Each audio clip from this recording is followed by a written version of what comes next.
സംസ്ഥാനത്ത് ഈ വർഷം ഇതുവരെ 13 പേർ പേവിഷബാധയേറ്റ് മരിച്ചു എന്നാണ് ആരോഗ്യവകുപ്പിന്റെ കണക്കുകളിൽ പറയുന്നത്.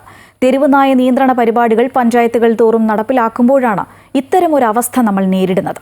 പ്രതിരോധ വാക്സിൻ ഉൾപ്പെടെ ആരോഗ്യരംഗം സജ്ജമാണെന്ന് പറയുമ്പോഴും എവിടെയാണ് വീഴ്ച സംഭവിക്കുന്നത് എന്ന തിരിച്ചറിവ് നമുക്കില്ലാതെ പോകുന്നതാണ് പേവിഷബാധയേറ്റുള്ള മരണങ്ങൾ കൂടാൻ കാരണം. നഗര വ്യത്യാസമില്ലാതെ തെരുവുനായ്ക്കളുടെ ശല്യം മുൻപുള്ളതിനേക്കാളും ഇപ്പോൾ കൂടുതലാണ്. മാലിന്യങ്ങൾ വലിച്ചെറിയുന്ന നമ്മുടെ മാറാത്ത ദുശീലമാണ് ഇതിന് ഒരു പരിധിവരെ കാരണം.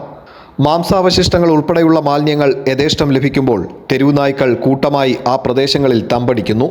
ഇവിടെ വീഴ്ച സംഭവിക്കുന്നത് മാലിന്യ നിർമ്മാർജ്ജനത്തിൽ നമ്മുടെ ഭാഗത്തു നിന്നുമുള്ള നിരുത്തരവാദിത്തപരമായ സമീപനമാണ്. ഒപ്പം ഇതിൽ നടപടിയെടുക്കേണ്ടവർ അത് തങ്ങളുടെ ജോലിയിൽപ്പെട്ടതല്ല എന്ന നിലപാടിൽ നിശബ്ദരായിരിക്കുമ്പോൾ മാലിന്യങ്ങൾ വലിച്ചെറിയുന്നവർ നമുക്ക് ചുറ്റും കൂടി വരുന്നു. തെരുവുനായ്ക്കളെ നിയന്ത്രിക്കാൻ പഞ്ചായത്ത് തലം മുതൽ പദ്ധതികളുണ്ട്. പക്ഷേ അത് നടപ്പിലാക്കുന്നുണ്ടോ എന്ന ചോദ്യത്തിന് ഉത്തരം ഈ കാഴ്ചകൾ പറയും. ഈ സംഭവം നടന്ന വീടിന് തൊട്ടടുത്തുള്ള ഒരു വീടാണിത്. ഈ വീടിനിപ്പോൾ പണി നടന്നുകൊണ്ടിരിക്കുന്ന ഒരു സമയമാണ്. ഇവിടെ പണി നടക്കുന്ന ഈ വീട്ടിനുള്ളിലാണ് ഇപ്പോൾ ഈ കുഞ്ഞു പട്ടികളെ ഒരുപാട് നമുക്ക് കാണാൻ കഴിയുന്നത്. നമ്മൾ ഇങ്ങോട്ടേക്ക് വരുന്ന സമയം ഈ കുഞ്ഞുങ്ങളുടെ തള്ളപ്പട്ടിയാണെന്ന് തോന്നുന്നു കുരച്ചുകൊണ്ട് പുറത്തേക്ക് ഓടി പോകുന്നത് കണ്ടു. ഇതാണ് ഇവിടുത്തെ അവസ്ഥ. കാര്യം നമുക്ക് ഇവരെയൊക്കെ ഒന്ന് നിയന്ത്രിക്കാൻ, ഈ തെരുവുനായ്ക്കളെ നിയന്ത്രിക്കാൻ ഒരു സംവിധാനം ഇവിടെ ഇല്ലാത്തതാണ് ഈ പ്രശ്നങ്ങൾക്കൊക്കെ അടിസ്ഥാന കാരണം. പേവിഷബാധയ്ക്ക് പ്രതിരോധ വാക്സിൻ അത് ഏതൊക്കെ ഘട്ടത്തിൽ എങ്ങനെ നൽകണമെന്ന് പോലും നമ്മുടെ ആരോഗ്യ പ്രവർത്തകർക്ക് കൃത്യമായി അറിയില്ല. നായയുടെ കടിയേറ്റ് ആശുപത്രിയിലെത്തിയാൽ വേണ്ട ഗൗരവത്തോടെയുള്ള ഇടപെടലുകളും ഉണ്ടാകുന്നില്ല. ഇതൊക്കെയാണ് നമുക്ക് ചുറ്റും നടക്കുന്നത്. നായയുടെ കടിയേൽക്കുമ്പോൾ കടിയേൽക്കുന്ന ശരീരഭാഗവും മുറിവിൻ്റെ ആഴവും കൃത്യമായി മനസ്സിലാക്കി വേണം ചികിത്സ നൽകാൻ. പക്ഷേ അതുണ്ടാകുന്നില്ല എന്നതാണ് പേവിഷബാധയേറ്റുള്ള മരണങ്ങൾ കൂടാൻ കാരണമാകുന്നത്.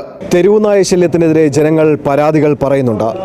പക്ഷേ ഇതൊന്നും കേൾക്കേണ്ട അധികൃതർ കൃത്യമായ നടപടികൾ സ്വീകരിച്ചിരുന്നെങ്കിൽ ഇന്ന് ഇതുപോലെയുള്ള ഒരു ദാരുണ സംഭവം ഉണ്ടാകുമായിരുന്നില്ല. പ്രദീപ് വാളത്തുങ്ങലിനൊപ്പം സുധീഷ്, അമൃത ന്യൂസ്, കൊല്ലം. പൊതുനിരത്തിൽ മാത്രമല്ല, വീട്ടുമുറ്റത്തും നമ്മൾ സുരക്ഷിതരല്ല. ഏത് സമയവും ചീറിയെടുത്ത് നമ്മളെ കടിച്ചു കീറാൻ തെരുവുനായ്ക്കൾ തക്കം പാർത്തിരിക്കുന്നു. കൊല്ലത്ത് പേവിഷബാധയേറ്റ് മരിച്ച നിയ ഫൈസലിന്റെ ബന്ധുക്കളുടെ പ്രതികരണങ്ങളിലേക്ക്. തെരുവുനായ്കൾ കൂട്ടത്തോടെ എന്ന് പറഞ്ഞാൽ ഒരു 12 എണ്ണം 15 എണ്ണം ഒരു ഒറ്റ സെറ്റാണ്. ഓരോ മുക്കിലും ഓരോ ഈ 15 എണ്ണം വീതം. കുഞ്ഞുങ്ങളൊക്കെ വഴി സ്കൂളിൽ പോകാനും പള്ളികളിൽ പോകാനും എല്ലാം പോകുമ്പോഴെല്ലാം ഈ പേടിച്ച് ഭയന്നാണ് നിലവിളിക്കുന്നുണ്ട്. കുഞ്ഞുങ്ങൾ പേടിച്ച് ഓടിയാണ് പോകുന്നത്. പക്ഷേ ഇവിടെ ഈ പേ ഉള്ളത് ഒരെണ്ണത്തിനാണെങ്കിൽ ഈ 15 എണ്ണത്തിനും കാണും. അങ്ങോട്ടും ഇങ്ങോട്ടും കടിവലി, അങ്ങോട്ടും ഇങ്ങോട്ടും നക്കലും ഒക്കെ ചെയ്യുന്നുണ്ട്. ഏത് പട്ടിക്ക് പേ ഉണ്ട് ഇല്ലെന്ന് പറയാൻ പറ്റത്തില്ല. കടിച്ചിരിക്കുന്ന നരമ്പിൽ അവർ പരിശോധിച്ചൊന്നുമില്ല. അന്നേ അത് നോക്കിയിരുന്നെങ്കിൽ ഇന്ന് ആ കുട്ടിക്ക് ആ ഗതി വരത്തില്ലായിരുന്നു. പട്ടികൾ ഈ റോഡിൽ നിന്ന് ഇങ്ങനെ അലച്ചുകൊണ്ട് ഓടി വന്ന് ഞങ്ങൾ മെനഞ്ഞാന്ന് വീട്ടിൽ ഇരുന്നപ്പോൾ ഇവിടുന്ന് പട്ടികൾ കുറേ എണ്ണം അങ്ങോട്ടൊക്കെ ഓടി അങ്ങോട്ട് പോകുന്നതൊക്കെ കണ്ടായിരുന്നു. പിന്നെ ഭയങ്കര കുരയും ശല്യമാണ്. കല്ലെടുത്ത് എറിയുമ്പോൾ അത് ഇച്ചിരി അങ്ങോട്ട് ദൂരെ പോയിട്ട് നമ്മളെ നോക്കിക്കൊണ്ട് ഇങ്ങനെ നിൽക്കും. ആ കാട്ടിൽ മൊത്തം ഈ വേസ്റ്റ് കൊണ്ടുവന്ന് എറിയുവാണ്, കവറിനകത്ത് കെട്ടി എറിയുവാണ്. എന്നിട്ട് ഈ പട്ടികൾ മൊത്തവും അവിടെ കിടന്നാണ് വളരുന്നതും ഇതൊക്കെ ആയിട്ട്. ഇപ്പം തന്നെ നിങ്ങൾക്ക് ഇതിനകത്തോട്ട് കയറി നോക്കിയാൽ കാണാം പട്ടി പെറ്റൂരി കിടക്കുന്നത്. 10-15 പട്ടിയുണ്ട് ഈ വീട്ടിനകത്ത് തന്നെ. അത്രയ്ക്ക് ശല്യമാണ്. മെമ്പറോട് നേരത്തെ തന്നെ നമ്മൾ പരാതി പറഞ്ഞാണ് ഇവിടെ വേസ്റ്റ് കൊണ്ടിടുന്ന പട്ടിശല്യം ഭയങ്കരമാണ്, രൂക്ഷമാണ് എന്ന് നേരത്തെ നമ്മൾ അന്നേരം പഞ്ചായത്തിൽ നിന്ന് മെമ്പർ തന്നെ പറഞ്ഞത് പട്ടിയെ പിടിക്കാനുള്ള നിയമം ഇതുവരെ പഞ്ചായത്തിൽ വന്നിട്ടില്ല എന്ന്. അതിൽ കൂടുതൽ എന്തോ പറയാനാണ്. സുധീഷ് കുമാർ ചേരുകയാണ്. സുധീഷ്, ഒരു മാസത്തിനിടെ സംസ്ഥാനത്ത് പേവിഷബാധയേറ്റ് മരിച്ചത് 3 കുട്ടികളാണ്. ഈ വാക്സിൻ എടുത്തിട്ടും പേവിഷബാധ ഉണ്ടാകുന്നു. അതാണ് ആശങ്കയേറ്റുന്നൊരു കാര്യം. വീഴ്ചകൾ സംഭവിക്കുന്നത് എവിടെയാണ് സുധീഷ്? നിയ ഫൈസലിന് തെരുവുനായുടെ കടിയേറ്റ ശേഷം ഈ കുട്ടിയുടെ രക്ഷിതാക്കൾ കുട്ടിയെ ആദ്യം എത്തിക്കുന്നത് വിളക്കുടി പ്രാഥമിക ആരോഗ്യ കേന്ദ്രത്തിലാണ്.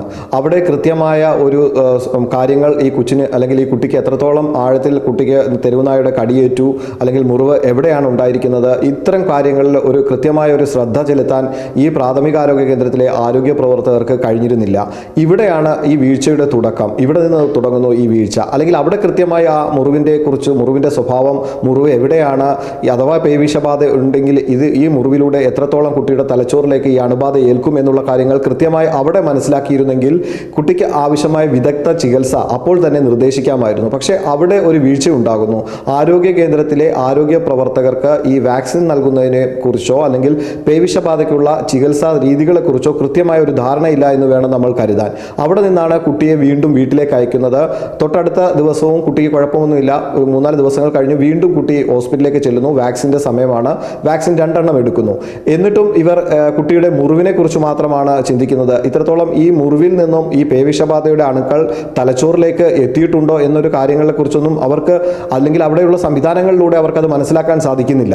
തുടർന്നാണ് കുട്ടിക്ക് ഈ വ്രണം ഉണങ്ങി തുടങ്ങുമ്പോഴൊക്കെയാണ് ഈ കുട്ടിക്ക് വീണ്ടും ഇതിലൊരു വലിവ് പോലെ അല്ലെങ്കിൽ ഈ ഒരു വലിച്ചിൽ അനുഭവപ്പെടുന്ന മുറിവിൽ. തുടർന്നാണ് ഈ കുട്ടിയെ താലൂക്ക് ആശുപത്രിയിൽ എത്തിക്കുന്നത്. അവിടെ വെച്ച് അവർക്ക് സംശയം തോന്നുന്നു. അങ്ങനെയാണ് SIT ആശുപത്രിയിൽ എത്തിക്കുന്നത്. അപ്പോൾ ഇവിടെയൊക്കെ നമ്മൾ മനസ്സിലാക്കേണ്ടത് കൃത്യമായി മനസ്സിലാക്കാൻ ഏതെങ്കിലും ഒരു അപകടം സംഭവിച്ചു അല്ലെങ്കിൽ പട്ടി കടിച്ചു എന്ന് തന്നെ കരുതി നമ്മൾ ആശുപത്രിയിൽ ചെല്ലുമ്പോൾ അതിനെക്കുറിച്ചൊന്ന് കൃത്യമായി മനസ്സിലാക്കാൻ, ആ മുറിവിനെക്കുറിച്ച് മനസ്സിലാക്കാനോ അല്ലെങ്കിൽ അതിൻ്റെ ആഴത്തെക്കുറിച്ച് മനസ്സിലാക്കാനോ അതിൻ്റെ അണുക്കൾ എത്രത്തോളം ശരീരത്തിൽ എങ്ങനെ ബാധിക്കും എന്നതിനെക്കുറിച്ച് കൃത്യമായി കണക്കാക്കാനോ അല്ലെങ്കിൽ കൃത്യമായി മനസ്സിലാക്കാനോ ഇവിടെയുള്ള ആരോഗ്യ പ്രവർത്തകർക്ക് കഴിയുന്നില്ല എന്നുള്ളതാണ് ഇതിനകത്തെ ഒരു പ്രധാന വസ്തുത.